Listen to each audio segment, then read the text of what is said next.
Oh, hello. Welcome to the show. Week number 2. Oh boy, week number 2, and boy has a lot changed. In my efforts to work on the slides for this week, I managed to delete the entire stream. Everything you're looking at has been rebuilt. Call me Kev. Greg, welcome in. Welcome in, guys. We got a great show for you tonight. Fantastic show. We have some very special guests. Once again, friends of the channel, friends of the stream, Milo the First and Cultured Left Foot, all on the show tonight. We'll be covering a lot of things. We'll be doing some FA Cup roundup. We'll be doing some games later. If you want to get involved, feel free to. If you'd like to join the stream halfway through for the fun section, we have a couple things we're going to be doing. We're going to be doing kind of a fact or fiction. We're going to be doing guess what happens next situation. And we are also going to be playing, or we're going to be remembering some old football memories. So if you could do that. Also, a good thing that happened to you this week, a bad thing that happened to you this week, and a quote of the week. So if you want to join, we're going to try to make it more chat friendly. But without further ado, let's get right into it. We have Cultured Left Foot and Milo the First standing by. Welcome in, gentlemen. How are we doing? Good evening. Good evening. Let's just make sure the volumes are good. We had a bit of feedback from last week. You know, music in the background. It wasn't loud enough, and then also maybe your voices were too loud or not loud enough, etc. So I'll be fiddling around a little bit this week. Also, for each section, we're gonna have a poll in chat, so you can participate in the poll. Also, give your comments at the end of each section. We'll take a look at chat and see what's going on, and if there's any good comments, other than I'm a delusional Man United fan, we'll read them. You know. So, without further ado, let's get into it. How are you guys doing, by the way? Sorry. Oh, good. Yeah. Good. Yeah. I'm coming in hot, man. I'm coming in hot. You are. Yeah. Good. Yeah. I'm doing very well. Thanks. Yeah. Good. Very good. Feeling good. All's right in the world other than football, isn't it? So yeah, I'm doing all right. And Milo, how you doing? Yeah, I'm good. Just coming off the back of a busy Monday at work. You know how it is. And, Monday, fun day. But I'm excited to be here. All right. Here we are. Well, let's get into it. First topic of the night: the FA Cup. We had a couple matches this weekend. Also, a couple European matches. Let's start off with the FA Cup. Chelsea 2, Plymouth 1. Almost a shock on the cards. Plymouth scored pretty early. Chelsea took the lead for the first time in overtime, and Kepa saves a penalty kick in the 118th minute. And any thoughts on that one, boys? I mean, it was so close, wasn't it? It was so close to Plymouth doing something magical and taking the heat off Man United. But yeah, Chelsea and their goal-scoring fullbacks, they continually do it. It's so irritating. It's so irritating. Yeah. Not much to add on that one, to be honest. I watched several games, several highlight packages. That was not one of them. I didn't think there would be an upset there, and I was proved correct. No problem. And moving on, we got routine wins for Man City and Liverpool. City concede early from Fabio Carvalho, who shushes the crowd, which is kind of nice. Comfortable victory for Liverpool. Harvey Elliott returns after 5 months of injury to score a beautiful goal, and Luis Diaz comes off the bench for his first appearance. Any thoughts on those two games? I think the Liverpool game was run of the mill. Great to see Harvey Elliott back. He's going to be a star for England. I think there was the concern after the injury to see what he was going to do, and yeah, he seems like he's recovered well, recouped well, and scored a really good goal. Lovely take on the left foot. Yeah, little flick up and well hit volley. So always good to see that sort of thing from a young English player. Be good. Yeah, he was looking really good. Business as usual, really, for Liverpool there. Again, no surprise. you know, there's a couple of games I really want to talk about. I think you know what they are. We'll get there. We got a couple more games here. Everton 4, Brentford 1. Frank Lampard's first game in charge. Starts off with a 3-4-3 formation. Quite cautious. Currently limited midfield options at the moment. Decore, Davies, Delph, all injured. Of course, the legend Donny van de Beek is cup-tied, and Dele Alli just signed. They switched early due to injury to Ben Godfrey. Mino was affected from set pieces. Any thoughts on that game there? Yeah, I mean, I'm not surprised Everton win. They'll be happy with that, though, after the moves they've made. Just it's a good confidence builder, and the FA Cup is, you know, it's a great place to kickstart. I've seen my team many times use the FA Cup as a bit of a springboard to some better results. Interesting fact, which I enjoyed, is Richarlison has now scored on the first game for each of the last 3 managers he's had at Everton. Oh, wow. Interesting. That is interesting. That's a great little fact. Yeah, it's a great little fact. I'm a big fan of Richarlison. I think he's a good player. I think he's going to be bigger than Everton at some point. I think a bigger club is going to come in for him. Probably in the continent of Europe, not in the Premier League. But I think, he was excellent. He was absolutely fantastic. And I'm yet to see if Lampard will be the answer for Everton. I think this is new manager bounce, all smiles and happiness, and bringing that around. A cracking result. You can't argue with a 4-1 win against the Premier League team in the FA Cup. So, yeah, good. Yeah, nice. Moving on to the AFCON final, Everton Cup of Nations final. Gabaski early on saves a Mane penalty. Ismail Sarr of Watford putting in some dangerous crosses in the first half. Salah had a couple big chances on the counter. Ultimately, Senegal beat Egypt on penalties, with Sadio Mane shooting the winning penalty. What are you guys' thoughts on that there?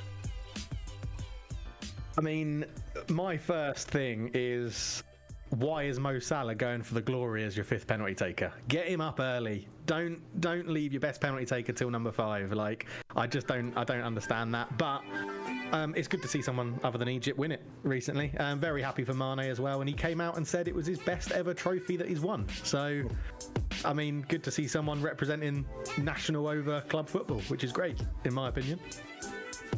Yeah, I mean, I tuned in late in the game. And following along with the live commentary as well, like, it seemed like it was not the best game of football to watch. The refereeing was reportedly terribly weak, lots of time wasting. I don't know, a lot of negative comments around that game. Mane with the winning penalty. I mean, it was it had to be one of them, right? And I just don't think it was going to be Salah and Egypt's day based upon the whole 90 minutes. And another interesting fact for you from this game, during the 90 minutes, the ball was only in play for 40 minutes and 26 seconds. That is horrendous. That is wow. Another great fact there, Milo. Beautiful. I know. I've been doing my research this week, right? Yeah. Dropping fact bombs all over the place. It's great.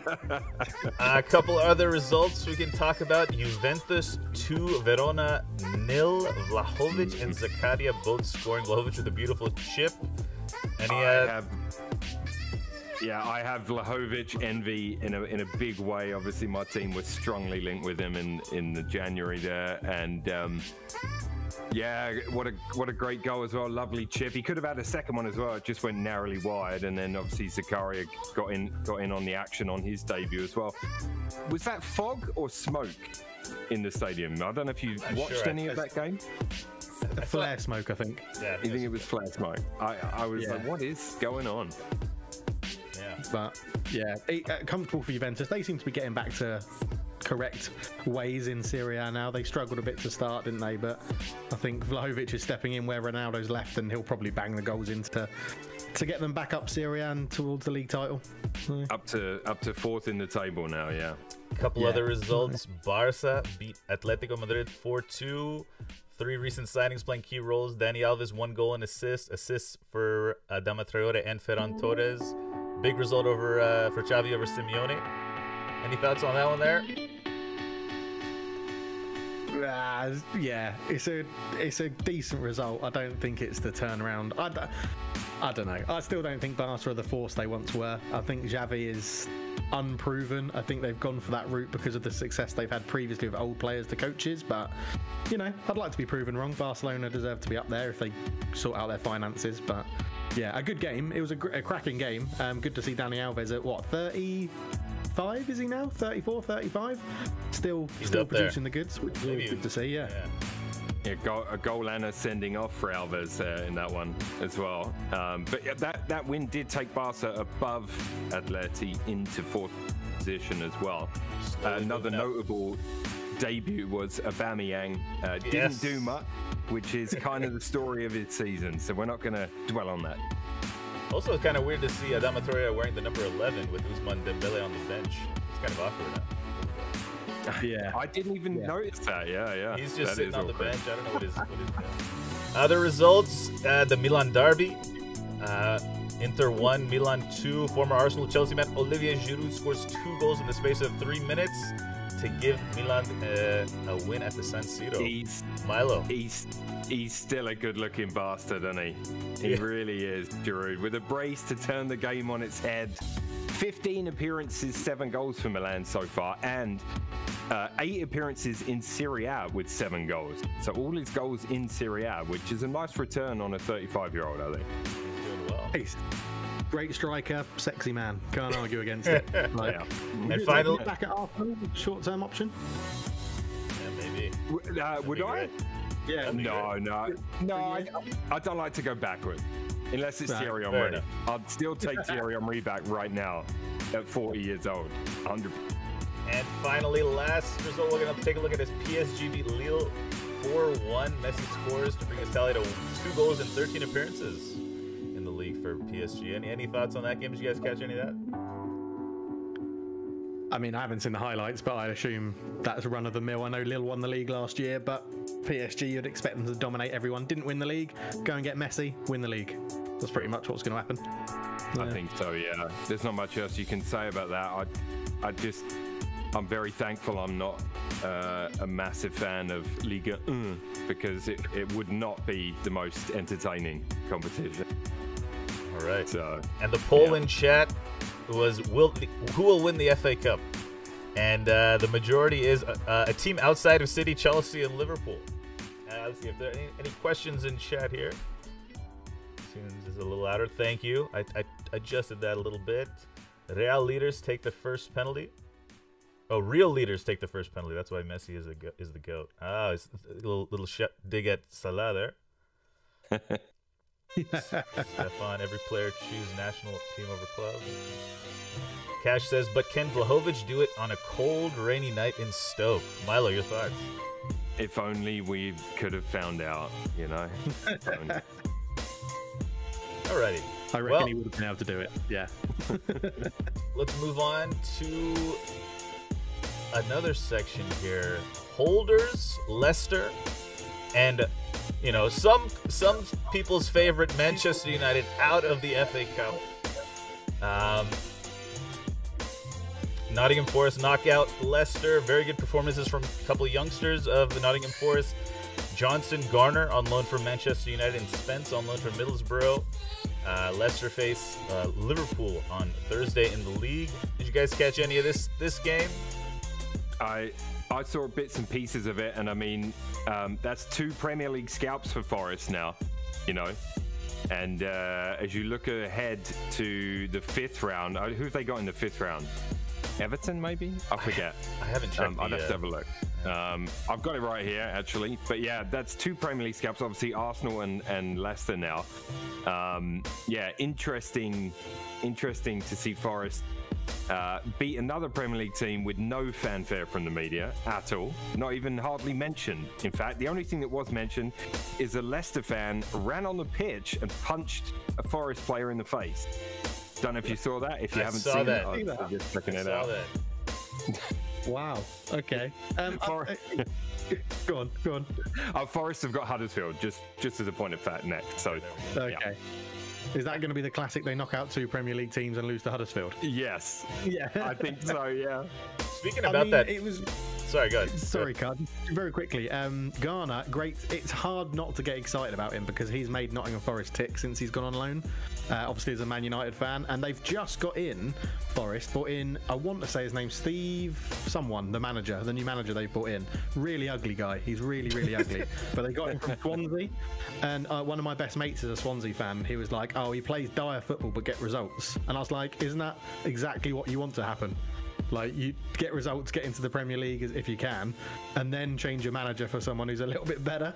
I don't know, but I find it very strange. But he's doing a really good job, the new manager at Forest, whose name escapes me at the moment. Steve Cooper. That's it. And yeah, really excited to see Garner playing as well as he is, and I was really happy for Spence to score from right back because he had a good number of opportunities and finally took one and put it in. Yeah, really well played from Forest. Yeah, good, well done. And Forest, who did they beat in the previous round? We'll talk about it later. We have next match upset is Manchester United versus Middlesbrough. Tough match to watch, honestly. 30 shots for United, 9 on target, 7 big chances created, 7 big chances missed. Ranić even said the game should have been over at halftime, should have been 3 or 4 up at the break. Bench looking a bit weak without Greenwood, Cavani, Lingard, Martial, and Donny.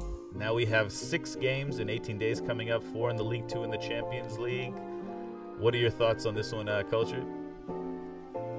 I mean, how have we not won that game? I mean, it's the magic of the cup. It's just the magic of the cup. Yeah, I think as you said on a previous stream of yours, you're giving the people of Middlesbrough something to celebrate. That's once in a lifetime celebration, beating Man United in the cup. No, it was very hard to take. The chances we created, we should have won. I feel so bad for Anthony Elanga because he's been playing really well, and then to miss the deciding penalty is always harsh. But we should have won. We should have won. There's no arguments about it. We had good chances. We played well. Bruno missing 2 absolute sitters from one from the penalty spot, one one-on-one from about 16 yards out. It was hard to watch, but it was also decent to actually see us play reasonably well, even though we lost. But I don't know. It was something. I've mixed emotions, I think, is how I can sum up that game. Yeah, disappointing, but we played well. So, Milo, trying to stay optimistic. Yeah, I won't dwell on it too much because I'm sure you guys have done enough of that for all of us.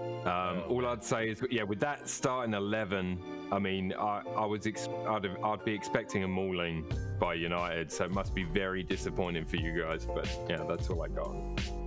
Okay. Yeah, I mean, it was disappointing, and it's sort of like the image you've just put up on screen was the end part of the montage with the Bruno miss was the worst one where he hits the post one-on-one. But it was, it was disappointing. But these upset happens. You just don't want it to happen to your team, do you? I mean, Arsenal should have mauled Nottingham Forest, but didn't. Leicester should have mauled Nottingham Forest, but didn't. And it's sort of like, it happens, and it's a little bit irritating. But yeah, with that 11, we should have won. I do think the 11 you had out there was a little bit stronger than perhaps ours was. Yeah, it was. Yeah, but yeah.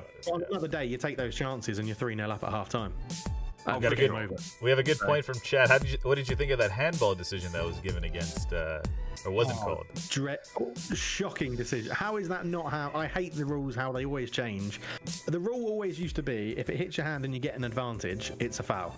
And that's what the rule should be. I don't know why that's now changed.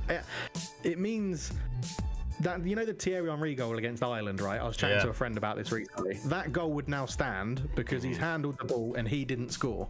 And I know it stood anyway, but in VAR, that goal would stand, and that shouldn't happen. No. Both of them have gained an advantage from it. It should be disallowed, but it's not VAR's fault. It's the rules of the game and how they're written, and I don't know. No way should that have stood. No way. Even I think a neutral can say that. Yeah, I think VAR has highlighted the need for some rules to be looked at rather than just looking at the incident. I'm sure we'll get into that another week, but yeah, I think so. Yeah. Alrighty, moving on. The best Ard, Steven Gerrard. Oh wait, one more cup game you missed. Oh yeah. But we got to talk Boreham Wood. Oh my slides are up. Go ahead. Like, sorry, just non-league Boreham Wood beating Bournemouth. That's the magic of the FA Cup there. Early goal, and then just literally be under siege the rest of the game and pull off the 1-0 win. Classic stuff, and it will tie in with Legend of the Week later if we're still doing. Excellent. I agree with Milo. That's the magic of the cup right there. Little old Boreham Wood in amongst the hubbub of London and all the big teams in London, beating Bournemouth. Lovely stuff. Yeah. Alrighty. Moving on. Interesting topic brought to my attention is the Gerrard Lampard saga continues into their managerial career. Both were compared a lot as midfielders during their playing careers in PL, in the Premier League, and England national team. Both had stints in MLS. Now they're both managing at the same time in the Premier League. They've also had a couple different routes. Gerrard hasn't had any setbacks yet, whereas Lampard was sacked at Chelsea. Gerrard's path has been Liverpool under 18s, then Rangers won the league there. Then now he's at Aston Villa. Lampard went to Derby, then to Chelsea, and now he has been appointed at Everton now. So what are your thoughts on this one yet? Go on, Milo. The Lampard-Gerrard debate is going to go on, and that's kind of neat. I didn't like the debate in their playing days, to be honest with you. I felt it hindered England rather than helped them on a national level. Both great players for their respective club teams. There's no dispute in that, no arguments there. Personally, I think Gerrard was better. I think he was a better player. I'd rather have had him play for England and figure out the rest around him and had Lampard as a second option. That's just my personal opinion. And I think as far as management goes, obviously it's very early in their career. The latest stats I have, they might not be 100% correct, but the latest stats I have is Lampard's currently got a managerial winning rate of 49.6%, and Gerrard has a managerial winning rate of about 63.6%. So just like in the playing days, I think Gerrard's edging it for me. I would probably say in the playing days, I'd always have Gerrard over Lampard in the playing days. I think that's what I would have done. It should have been Gerrard and Scholes in midfield. That should have been the conundrum, not Gerrard and Lampard back for England. Yeah. But that's probably a topic for another day again. But in the management realm, I think, do you know what? I think Gerrard's a much better manager than Lampard. Much better. Not just because of the win percentages. I think Lampard, he did okay with Derby, and he would never have got that Chelsea job if they didn't have a transfer embargo. That's the only reason, because they needed a feel-good factor for the fans, and that was they can't sign any players, so let's go and get an ex-legend from the club in to manage it, have a bit of a manager bounce, do well. But at Derby, they were one of the favourites to go up, and they got to the playoffs and lost. And I don't know. I think he should have done better with Derby. I don't think it was successful, but not as successful as it should have been. And if you look at it, in the players he brought in, he pulled on a lot of ties to bring in some of the best youngsters that are now playing in the Premier League, and he couldn't get them promoted into the Premier League with that squad. And I feel like he should have done more at Derby. And like I said, I think with Everton, he's going to be. They'll get a bounce. They'll get a bounce from the positivity and the new signings and things like that. But I don't think it's going to last. And I think Gerrard is stepping in well. We mentioned it last week that the owners have backed him and allowed him to buy who he wants, which is always a positive sign. And you can say the same with Lampard, I guess, but he's only just started, so they have to back him a little bit. But yeah, I think Gerrard's being lined up to get a big job before Lampard gets another big job. That's how I would sum it up, which in my opinion would suggest that Gerrard's the better manager. So yeah, it's interesting though. It's interesting. Yeah. Did he have Mason Mount with him at Derby? He did, yeah. He had Mason Mount on loan from Chelsea, yeah.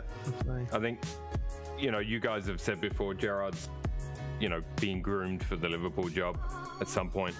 I do think there's a high chance that if Lampard does do okay in the next role, like at Everton and maybe one more or whatever, I do think he'll find himself back at Chelsea in the future, maybe. I think they'll take another dive down that memory lane at some point, to be honest, but we'll see. Interesting. I could see Lampard going to West Ham as manager. Yeah. If they get annoyed with Moyes because he gets them into Europe and then does rubbish the next season, I could see potentially West Ham trying to lure Lampard away from Everton if he's still there. So, what do you guys? So, is the consensus Gerrard the better player manager combined? For me, yeah. Yeah, I think so. For me, yeah. At the moment, with what we know, that's what I'd go with. Yeah. Yeah. What about for you, Cartwheel? I mean, if you look at the trophies, Lampard's got a few more, right? I mean, Yeah. I know it's not everything, but you know, but yeah, I like Gerrard personally more. Had Roman Abramovich bought Liverpool instead of Chelsea, I think Gerrard would have been the one with those trophies.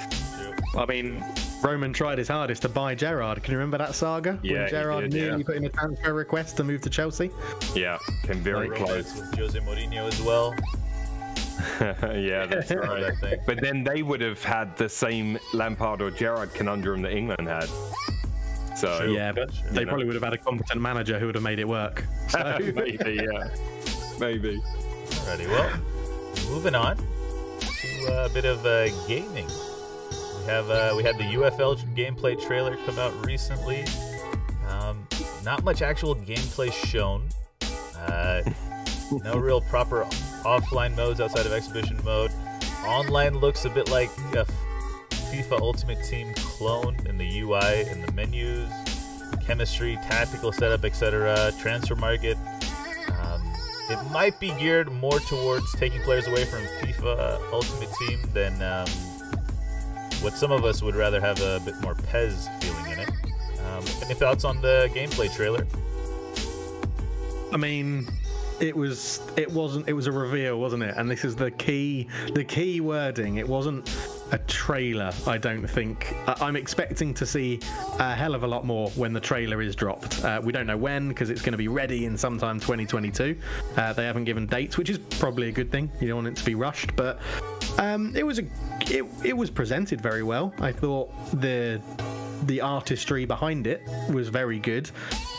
Yeah, not enough gameplay. It looked very similar to FIFA. I think you're right, Cart. I think they're trying to pull literally anyone that plays Ultimate Team, come and play this game for free and let's leave FIFA behind. But yeah, I don't know. There's a few interesting things to pull from it, but until we see a lot more around an actual trailer, it's very hard to judge by the gameplay, isn't it? You need to get your hands on it yourself.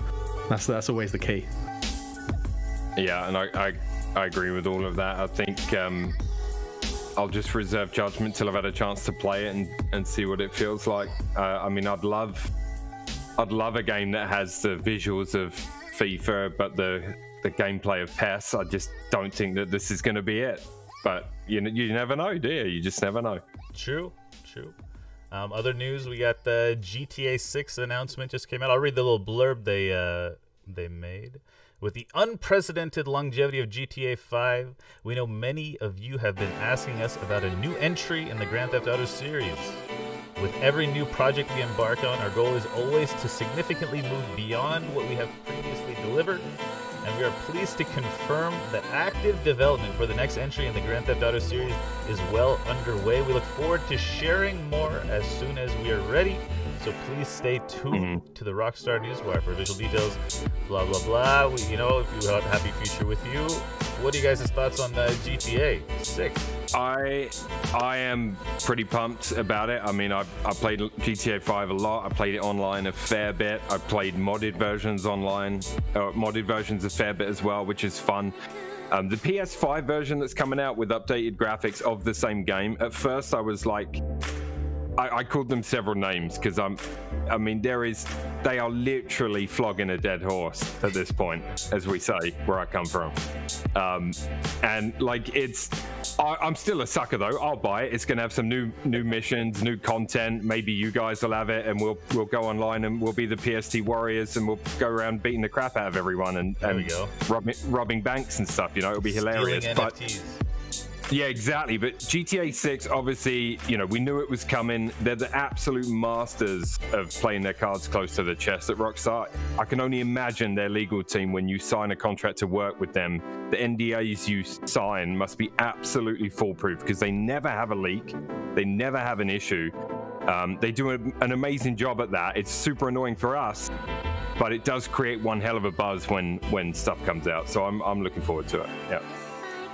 I was very intrigued by the wording in the statement where it says GTA 6 is well underway in development. So they've been knowing about this for a while. Like Milo says, it's close to their chest. It's going to be released without, well, minimal leaks. You can probably never say never, but minimal leaks. And I think, you know, GTA, it's a cracking franchise, isn't it? They do well to keep it going, and they do well to keep it this longevity and this life. And yeah, GTA 6, it cannot flop. For the sake of Rockstar, with how much it's going to have a buzz, it cannot flop.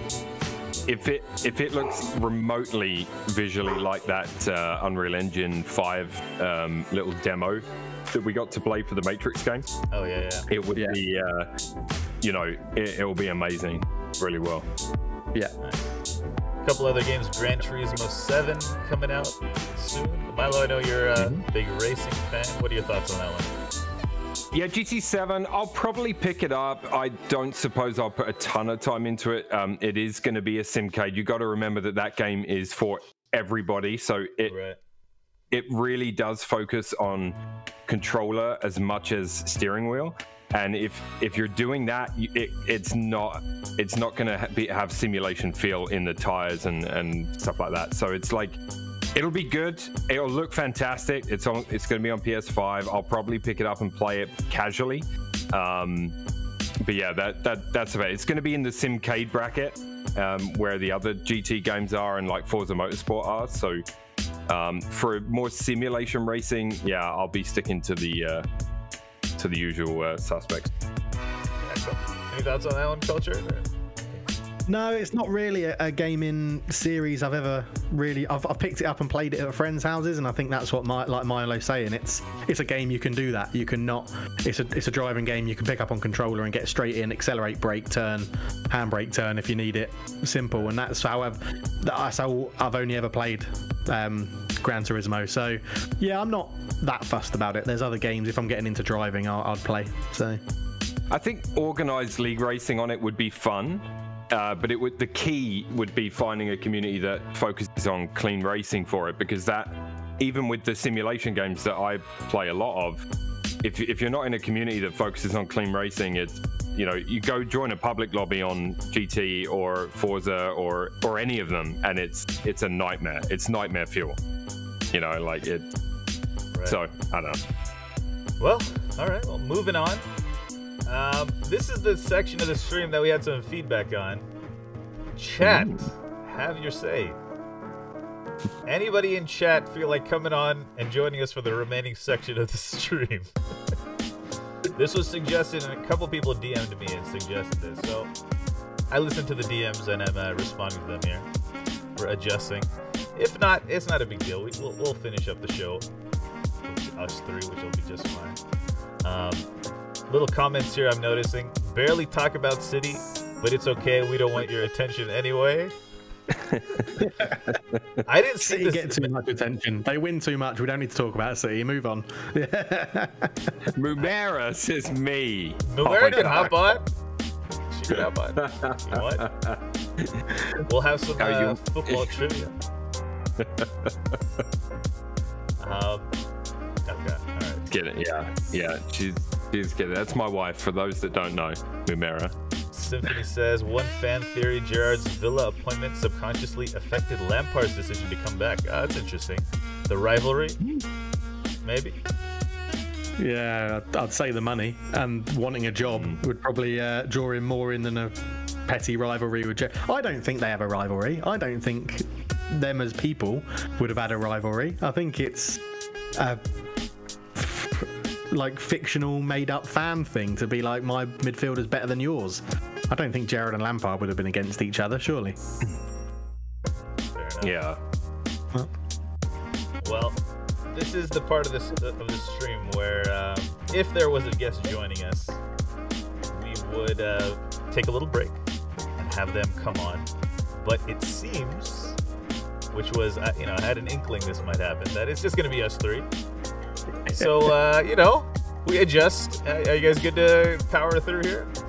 Of course, yeah, absolutely. Yeah. Alrighty, well, let's move on to our first game of the evening. As you can tell by the heading there, it is fact or fiction.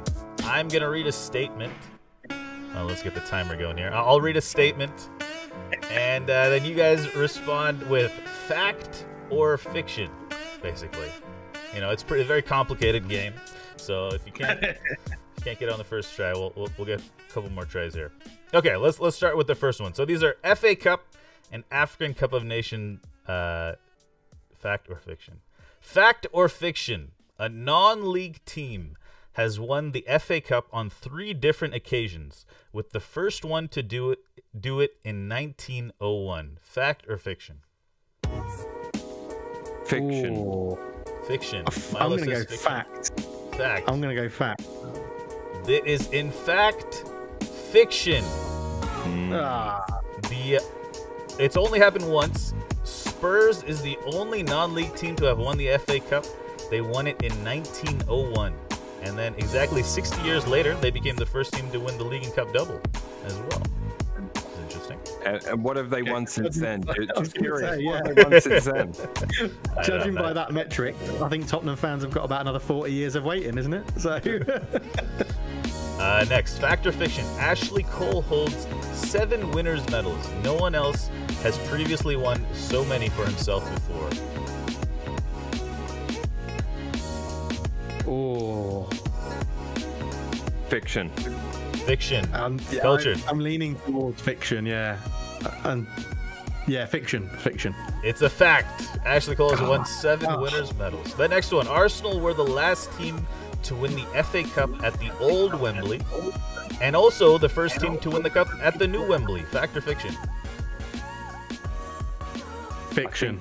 I think that's fiction because we won it at the Millennium Stadium, but I don't think we won it the following that. Yeah, I think that's fiction. Fiction is correct. It was in fact Chelsea was what did that actually. Okay. Over the years, a total of 44 teams have won the FA Cup. However, Arsenal have won it more times than any other team in the history of the competition. Fact or fiction? Fact. That is a fact. 44 teams have won the FA Cup. The FA Cup has seen a lot of goals scored over the years, but only one man has scored in 4 different FA Cup finals, and that is Didier Drogba. Fact or fiction? Fiction. I think he scored in 4 finals, but they're not all FA Cups. Yeah, I'm going to say fiction as well. This one is fact. He scored 2007 versus Man United, the 1-0 goal. A 2-1 win over Everton. He scored the equalizing 1-1 goal. And 1 goal in 2010 against Portsmouth. And a goal against Liverpool in 2012. Wow. Didier Drogba. Big game player. Even though the time's gone, there's 3 left. There are 4 left here. Let's just do them. The fastest goal ever scored in the FA Cup final was by Tim Cahill. It took him just 25 seconds to open the scoring against Chelsea in 2009.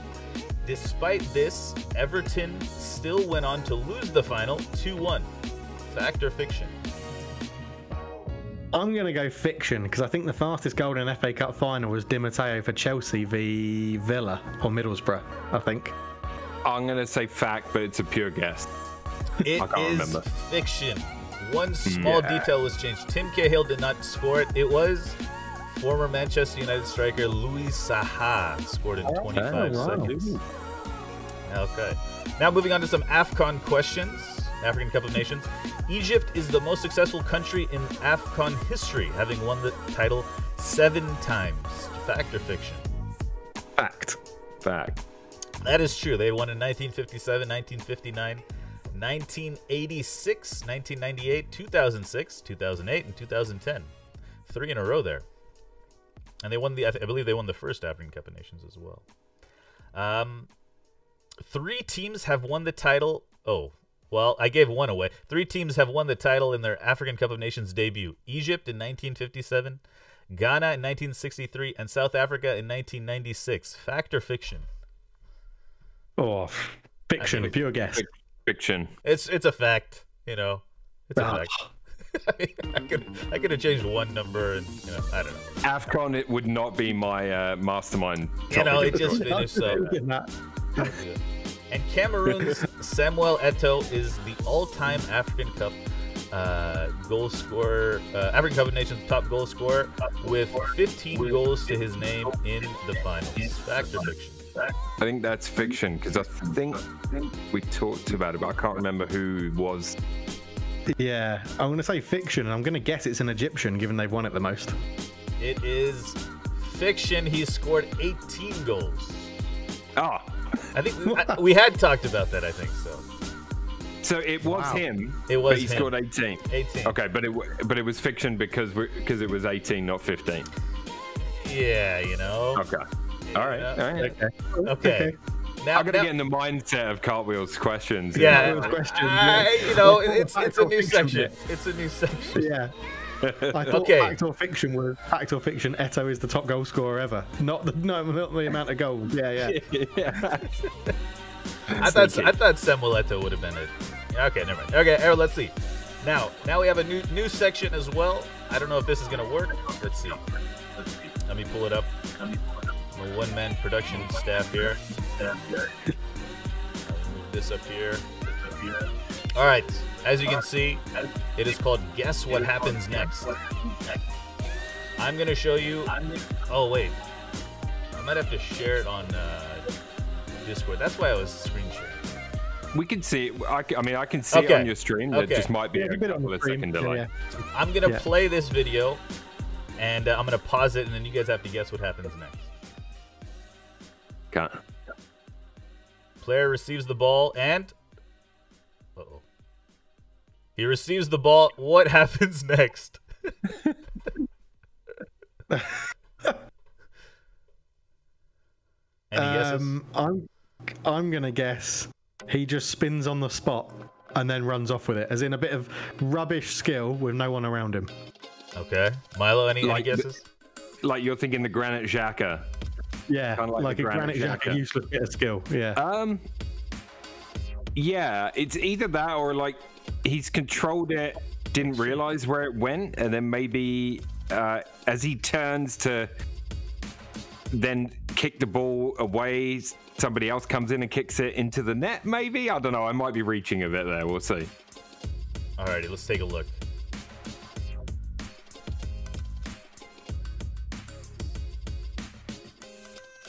He does a beautiful skill move.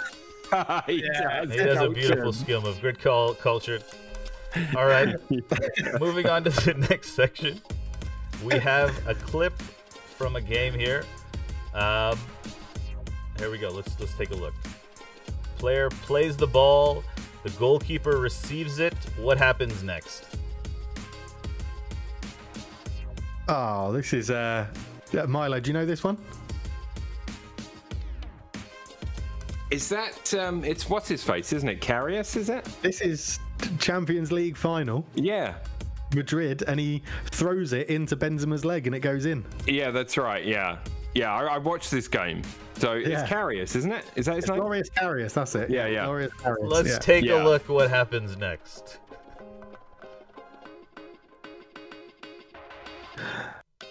Yeah. Beautiful. The opening goal of the 2018 Champions League. He had two howlers in the same game, didn't he? He did, 2 howlers in the same game, and then it came out he would had was it concussion or something like 4 days earlier, and they tried to blame that. I just thought he was terrible. So yeah, it was pretty bad. Yeah, all right, a bad one. The next one here. Player receives the ball at the top of the box. What happens next?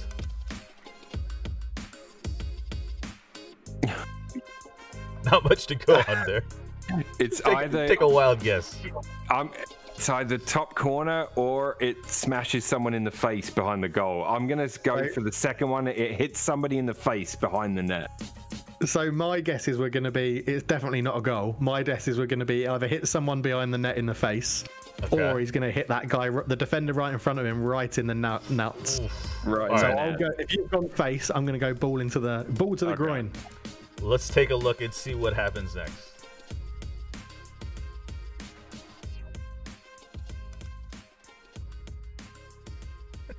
Oh! It's a cameraman. Yes, I got it. Yeah, you give that. I said the crowd, but there you I'm go. gonna Yeah, take you guys that. called it. You guys got that one right. All right, let's do. We got two more here. Yeah. All right, so this is. I'll just let you know what's going on here. There's a bundle here. This is Kylian Mbappe in here. Okay. We'll see this. The ball pops out. What happens next? Kylian Mbappe is the first one to react to it. He back heels it wide. That's all I'm gonna say. Okay. Yeah, I'm also gonna say he back heels it wide. Okay, let's take a look. Extreme is saying handballs it in. Handballs it in.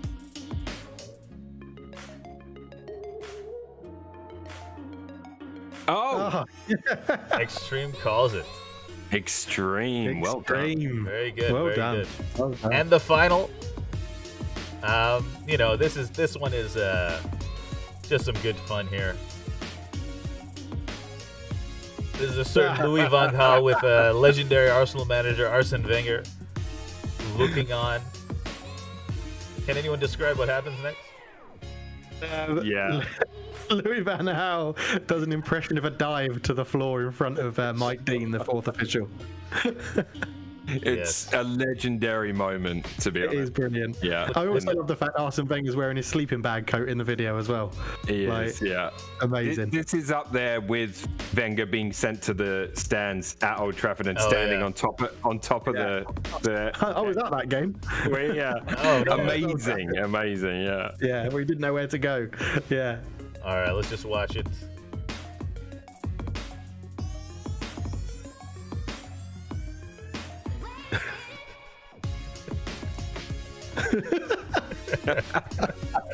Classic Louis van Gaal. Yep. Yeah, amazing. Louis van Gaal's Red Army.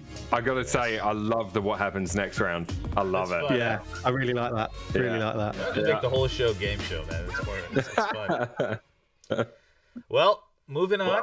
We got a couple more things left. Football memory. Think football, fellas. What comes to mind? Cultured. Go ahead. What? Just the first thing you say is football. What comes to my mind? One of the memories that always comes to mind, I think, is again being at Old Trafford and seeing Paul Scholes score against Barcelona to put us to the Champions League final where we beat Chelsea. Oh my God.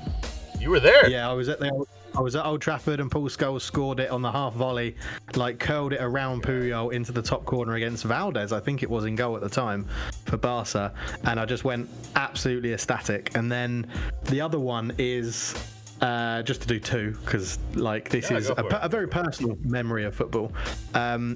I've only ever been to Old Trafford with my mum, who is a big Man United fan, for like 2 or 3 games, because we shared a season ticket, right? Okay. And the one game that I remember us both going to, the person she sat next to couldn't make it, and it was the Manchester derby, where Michael Owen scored in like the 93rd minute to win it after Rio Ferdinand had passed the ball to Bellamy to equalise when he went round Foster. And I swear my feet didn't touch the floor for like 20-30 seconds because of the hype that was happening, and I got to watch that with my mum, and it was one of the minimal games we ever got to see together at Old Trafford. So yeah, football memories, I think that's well up there for me. Those 2 games are incredible. Oh wow, that's awesome. Milo?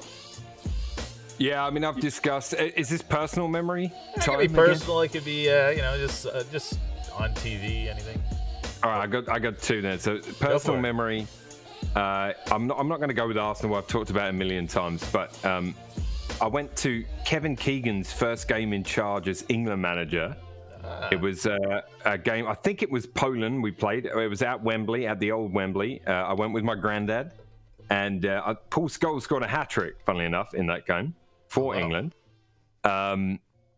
Just to link our 2 stories together there, Cultured. But yeah, it was just a big memory for me, because going there with my granddad and stuff, it was really, really cool.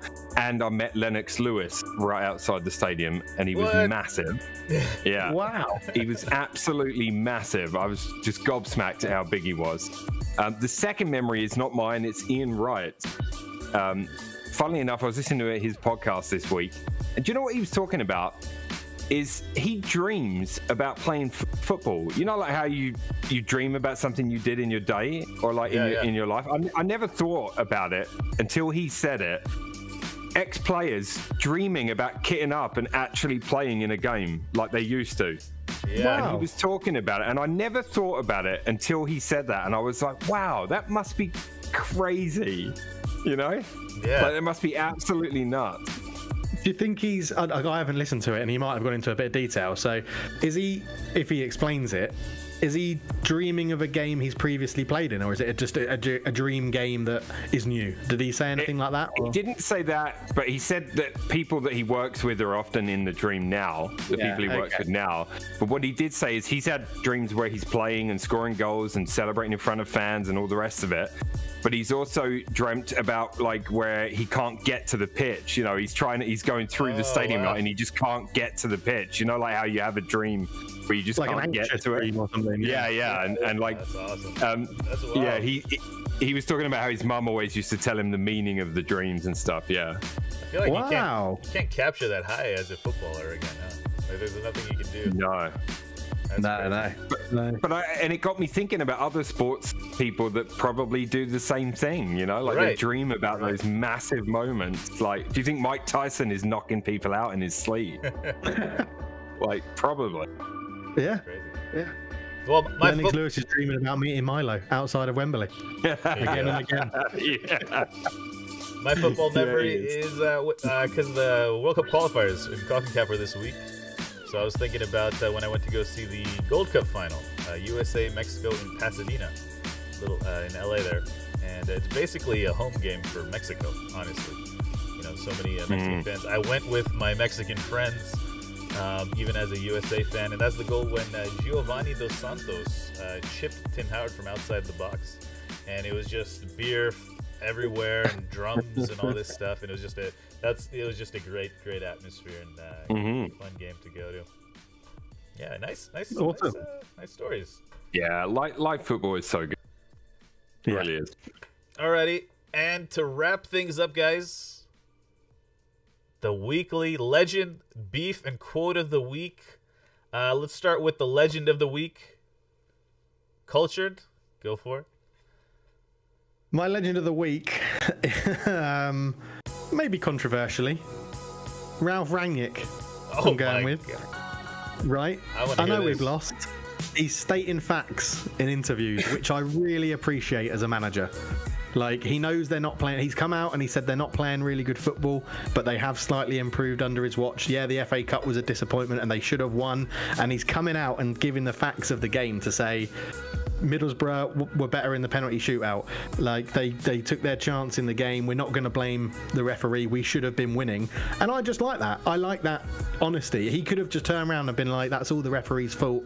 Like, the players played really well. They're trying hard.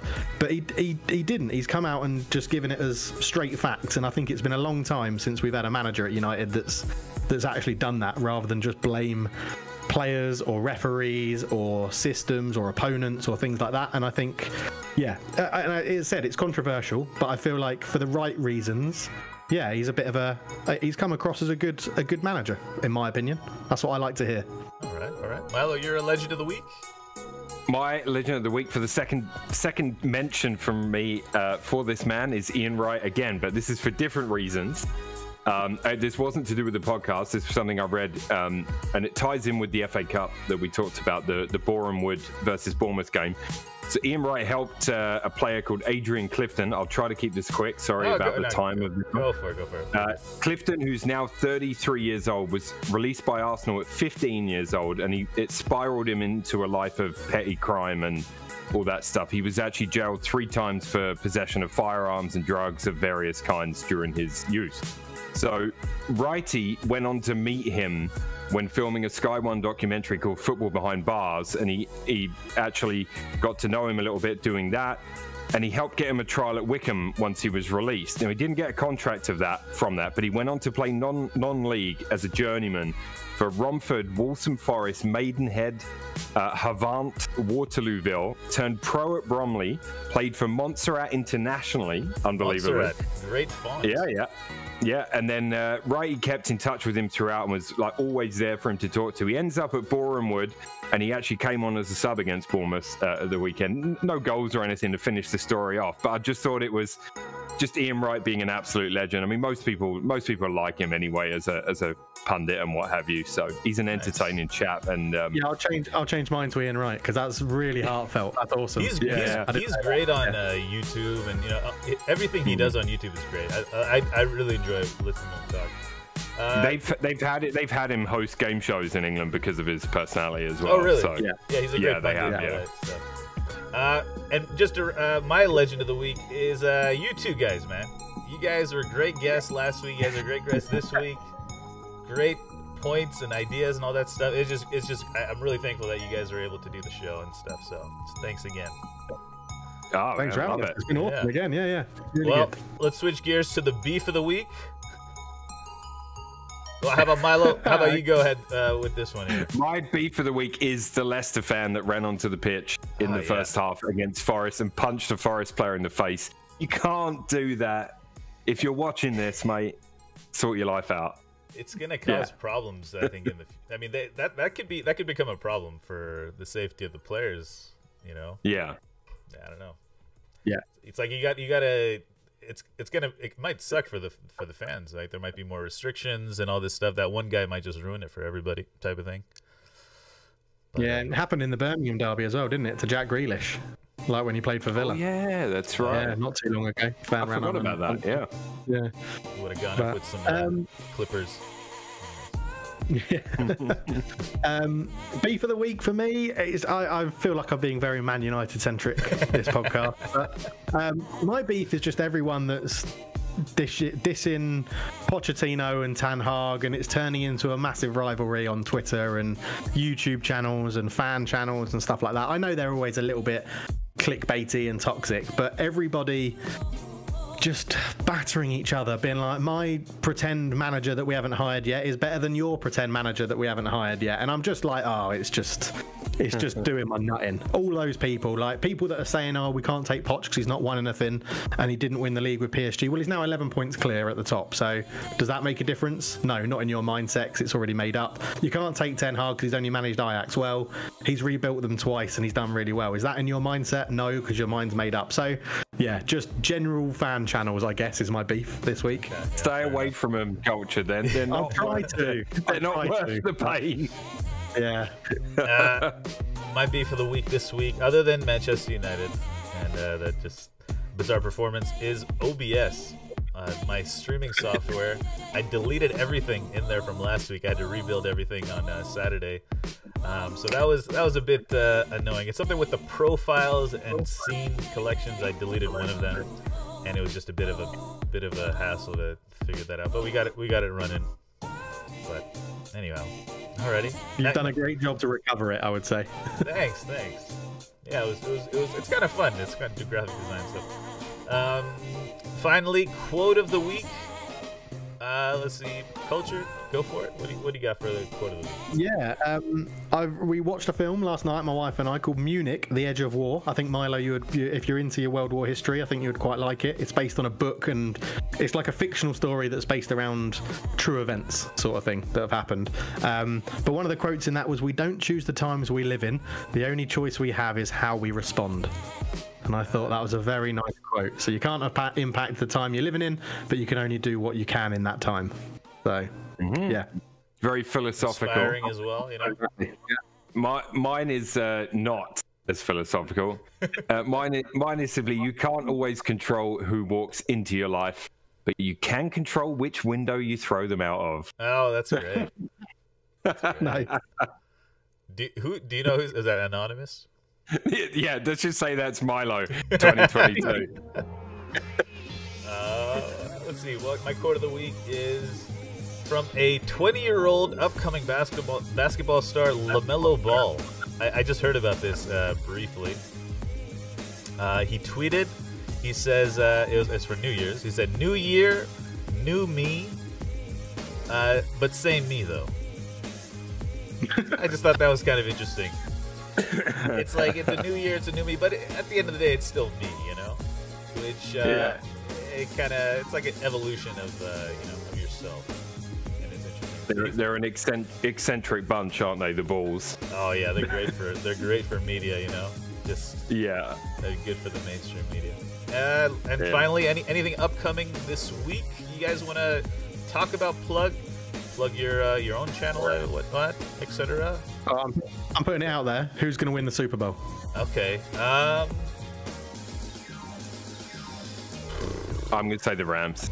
Yeah, I think the Rams will win it. I'd like the Rams to do it, but the Bengals haven't won it for 3 decades or something. And my best friend in elementary school was a Bengals fan for some reason. I have no clue how in California he became a Bengals fan. But then again, I was a quasi Browns fan. But I hope the Bengals win. But I wouldn't be upset if the Rams win either. You know, I'm not that hardcore anymore. I don't have a horse in the race really. I'm just going to enjoy it. And and that's it. Yeah. Same. Other things upcoming. We got midweek Premier League matches coming up tomorrow. Burnley United. Also on the weekend we got some matches. I don't think there's any huge matches this weekend. Coppa Italia quarterfinals. Also on the weekend on Saturday we have Inter versus Napoli, top of the table clash in Serie A, which could be interesting. And Copa del Rey semifinals on Wednesday and Thursday as well. No Barca or Madrid, so it's a wide open field. I think Atletico Madrid is out as well, so it's going to be wide open cup there. I think German Cup is also without Dortmund and Bayern Munich as well, so there'll be some new winners. Anything else you guys want to plug? Your channels, obviously. You guys check out Milo the First and Culture. Yeah, why not? Let's have a shameless left foot plug. Yeah, go for it. YouTube.com/C/cultured left foot. That's where I do all my football manager and stuff like that. And I've recently just set up a second channel where I'm going to be doing all my NHL and PES and FIFA and stuff like that. So yeah, go check it out. You can find me on Twitch, but I only do once a week. You're better off looking at these two on Twitch. They're the streamers. Nice. Yeah, you can find me at Milo the First on most of the socials. Variety streaming on Twitch as always. This week, what's coming up this week? Warriors hockey, I'm sure on Sunday. I don't know about Wednesday yet. I've got to prep for a big 12-hour race this weekend at Bathurst. So there's Bathurst 3 of us fun, teaming right? up. It's a great track. Yeah, one's on iRacing, and then I have one on ACC in a couple of weeks as well. Bathurst is the one in Australia? It is, yeah. It's a very grueling up the mountain and down the mountain course. Okay, yeah, it's going to be a race of attrition, basically. Try not to die for 12 hours. So it should be good fun. I've got to do some practice after this. Nice. Well, anything in chat? Anybody want to? Didn't he knock up some Instagram? What? Ooh, LaMelo Ball? Anyways, I don't know. Yeah, that's when that comment was made, yeah. Okay. It definitely wasn't me or Cultured. Well, I think that's going to wrap it up, guys. Thank you for being on. I think it's around an hour or so. Yeah, good. Spot on, I think, yeah. Good. All right, guys. Well, I guess we just wrap it up there.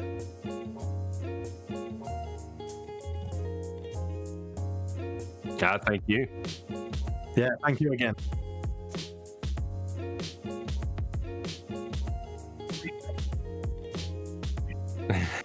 Yeah, why not? We'll just build around what you think's good, mate. You're doing a really good job.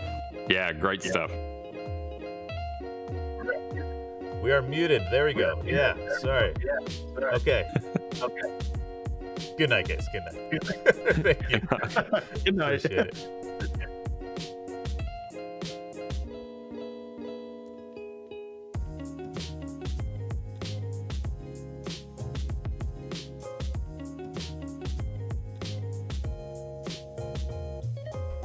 All right, there we go. I forgot to add it. Man, there was a couple things in here. Thanks, Mumeta. Appreciate it. No, I'll come back on.